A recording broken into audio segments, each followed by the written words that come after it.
The first mirror. Long ago, in the old times of stone cottages and wooden markets, there lived a humble carpenter in a small European village. His name was Thomas.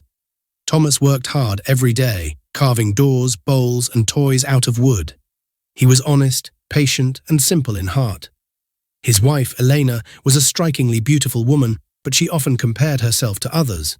She would sigh and complain, "Our neighbor has a finer dress, why don't I? Their house is sturdier than ours, why not ours too?"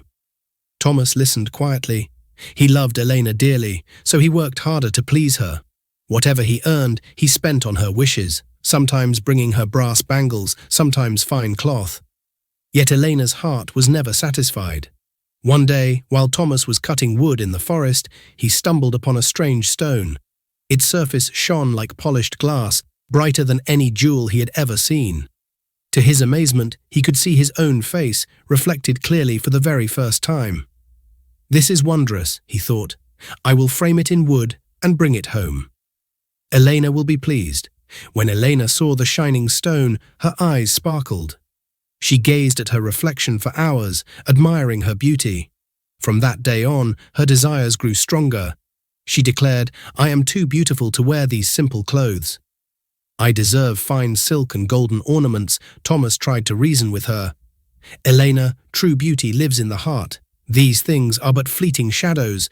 But she answered sharply, "If you truly love me, then prove it by fulfilling my wishes." Thomas traveled to the nearby town, selling his wooden crafts for a higher price. He worked day and night until he could finally buy her a few jewels. But when he returned, he found Elena's hunger for more had only deepened. Not long after, a wealthy merchant arrived in the village. He noticed Elena sitting by the window, admiring herself in the shining stone. He laughed and said, "A beauty like yours does not belong in a poor carpenter's house. Come with me, and I shall give you silk, pearls, and servants."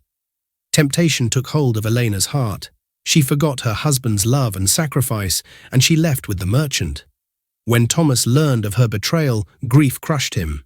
He took the shining stone and hurled it into the river, crying, "This stone does not reveal truth. It only awakens pride and greed," and the old people say, "The stone dissolved into the waters and spread across the world." From its fragments, mirrors were born. That is why today, wherever there are mirrors, people gaze at themselves and often forget the truth of who they really are.